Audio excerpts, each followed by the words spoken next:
Hello students, welcome back in Maths lesson. Kemarin kita sudah membahas mengenai peluang kejadian majemuk. Jadi ada dia kejadian yang saling asing atau saling lepas dan ada juga dia kejadian yang saling bebas. Jadi, biar kalian lebih paham lagi, hari ini kita akan membahas beberapa contoh soal dari kejadian yang saling asing atau saling lepas dan kejadian yang saling bebas. Oke, perhatikan contoh berikut. Dua buah koin yang identik dilempar undi satu kali. K adalah kejadian muncul angka pada koin pertama, dan M adalah kejadian muncul gambar pada koin kedua. Berapakah peluang kejadian K dan M? Nah, sebelumnya kita harus mencari dulu ruang sampelnya. Perhatikan tabel berikut, ini adalah ruang sampel dari dua buah koin yang dilempar sekaligus, yaitu ada AA, AG, GA, dan GG. Untuk kejadian K, katanya muncul angka pada koin pertama. Coba kita lihat yang koin pertama. Katanya muncul angka, yang mana saja? Ini angka yang pertama, angka yang pertama. Adakah yang lain? Tidak. Kalau yang ini angka pada koin kedua. Jadi ada dua kejadian muncul angka pada koin pertama. Dengan begitu peluangnya itu akan sama dengan 2 per dari seluruhnya ada 4. 2 per 4 itu kalau kita sederhanakan adalah setengah. Itu adalah peluang K-nya setengah. Kemudian untuk peluang M-nya yaitu kejadian muncul gambar pada koin kedua. Berarti yang kita perhatikan koin kedua yang gambar yang mana? Ini satu dan ini satu. Bagaimana dengan yang ini? Yang ini adalah muncul gambar pada koin pertama. Jadi tidak kita hitung. Maka ada sebanyak dua yang muncul gambar pada koin kedua. Berarti peluangnya bagaimana? Sama, 2 per 4 akan sama dengan setengah. Nah ingat, karena yang ditanya adalah berapakah peluang kejadian K dan M? Maka kejadian ini adalah dua kejadian yang saling bebas. Nah, mudahnya lihat ada kata dan. Kalau ada kata dan, yaitu dia adalah kejadian yang saling bebas atau dia dapat kita tuliskan rumusnya dengan perkalian. Maka caranya PK dikali PM setengah dikali setengah adalah 1 per 4. Jadi kalau kita lihat pada tabel ini, yang manakah dia kejadian yang muncul angka pada koin pertama dan muncul gambar pada koin kedua, yaitu si AG. Makanya dia itu adalah datangnya 1 per 4 peluangnya. Oke, kita lihat contoh yang kedua. Sebuah kartu diambil dari satu set kartu remi. Berapakah peluang terambilnya kartu nomor 10 atau kartu bergambar? Nah, ada kata atau. Oke, pertama sekali kejadian A itu kejadian terambilnya kartu nomor 10. Nah, karena pada kartu itu kan ada 4 jenis ya. Jadi kalau nomor 10, kan nomor 10 itu ada di setiap jenis. Berarti banyaknya kartu nomor 10 itu ada 4. Maka peluangnya, ingat kartu remi itu atau kartu bridge itu NS-nya itu ruang sampelnya sebanyak 52, maka peluangnya itu adalah 4 per 52.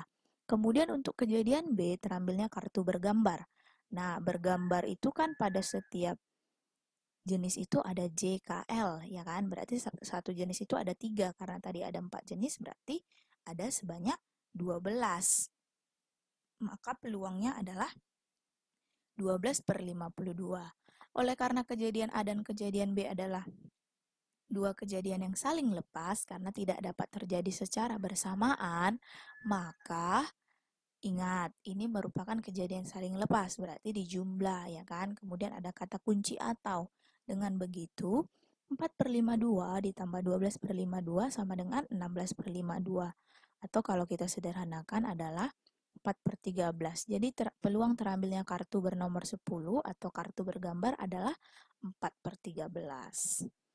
Oke, contoh selanjutnya sebuah dadu merah dan sebuah dadu putih dilambungkan secara bersamaan sebanyak satu kali. Peluang muncul mata dadu yang berjumlah 4 atau berjumlah 2. Nah, ini adalah ruang sampel dari dua buah dadu, oke?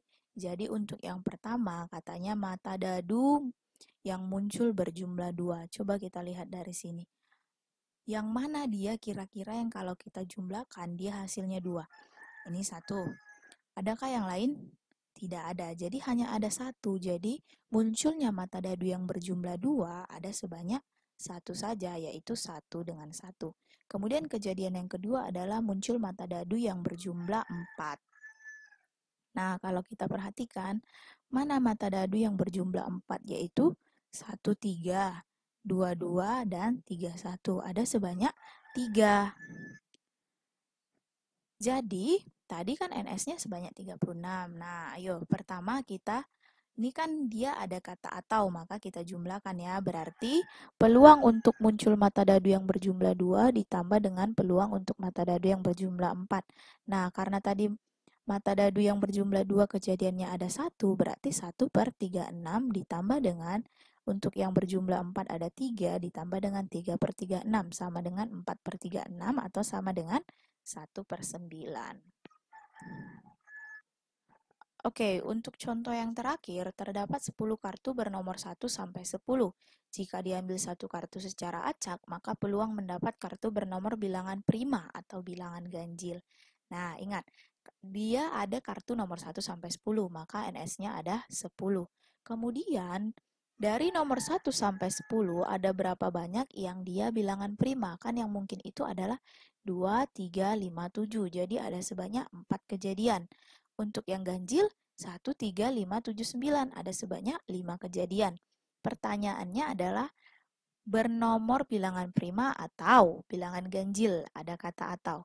Sebelumnya perhatikan dulu, ada nggak di sini irisannya atau titik sampelnya yang sama? Ternyata ada, yaitu 3, 5, 7. Jadi ada sebanyak 3 kejadian irisan dari bilangan prima dan ganjil. Dengan begitu, kita mau menjumlahkannya untuk yang prima dijumlahkan ganjil kemudian dikurangkan dengan irisannya. Jadi 4/10 ditambah 5/10 dikurang 3/10 sama dengan 6/10. Dengan begitu kalau kita sederhanakan 3/5. Oke, sekian materi hari ini. Saya harap kalian bisa memahaminya. Thank you for watching.